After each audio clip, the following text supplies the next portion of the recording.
చట్టానికి లోబడి ఉన్నారు. ఉమ్, ఇప్పుడు అక్కడ కొంతమంది అధికార పక్షపు నాయకుల దౌర్జన్యాల వల్ల బలైన వాళ్ళు, ఉమ్, వాళ్ళకి న్యాయం జరగల, ఉమ్, వాళ్ళందరూ ఇప్పుడు వెళ్తున్నారు. Very good. ఉమ్, ఇక్కడ ఇది చట్టబద్ధం చేయండి, ఉమ్, సరైన సిస్టమ్ సెటరేట్ చేయండి. ఉమ్, నాకు కష్టం వస్తే నా ఏరియా పోలీస్ స్టేషన్కి వెళ్ళాలా, లేదా నా ఏరియా ఎంఆర్ఓ దగ్గరికి వెళ్ళాలి. ఉమ్, వీళ్ళే సక్రమంగా పనిచేస్తే అక్కడికి ఎందుకు వెళ్ళాలి నేను పార్టీ ఆఫీస్కి?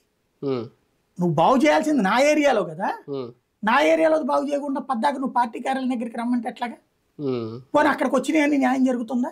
ఉమ్, అక్కడికి వస్తే పరిష్కారం అయిపోతుందా? లేదు. ఉమ్, మరి ఇంకెందుకు అప్పుడు? కానీ ఇన్ని వేల సమస్యలు పెరిగిపోతున్నాయి. నేను ఆల్రెడీ నిన్న మొన్న వచ్చినప్పుడు చూసా, మంగళగిరి జనసేన ఆఫీస్ దగ్గర చాలా బారులు తీరు ఉంటున్నారు జనం. ఎప్పుడు చూసినా సరే భారీగా క్యూలు ఉంటున్నాయి. టీడీపీ ఆఫీస్ దగ్గర అదే పరిస్థితి. ఇప్పుడు చాలా చోట్ల నియోజకవర్గాల్లో కూడా పెట్టారంట ఆఫీసులు, అక్కడ కూడా అదే పరిస్థితి. వచ్చి ఎన్ని రోజులు అవ్వదు, పట్టుమని 6 నెలలు కూడా పూర్తి అవ్వదు. కానీ ఇన్ని సమస్యలు అంటే గత ప్రభుత్వం తప్పిదాల స్పందన లాంటి కార్యక్రమాలు పెట్టిన సక్సెస్ అవ్వకపోవడం వల్ల ఇప్పుడు ప్రజా సమస్యలు లాగా పెరిగిపోతున్నాయా? మీరు ఒక్కసారి ఒక ఫోన్ కాల్ నెంబర్ ఇవ్వండి, ప్రజా సమస్యలు మేము పరిష్కరిస్తామని. ఇంతకుముందు ఉన్నట్టుగా 1102 ఎంత దానికే వస్తాయి. నేను అనేది మన దాంట్లో ఇవ్వండి, 100 మంది కాల్ చేస్తారు.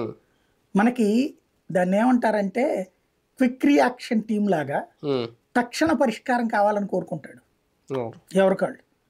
అధికారంలో ఉన్న పార్టీ వాళ్ళ దగ్గరికి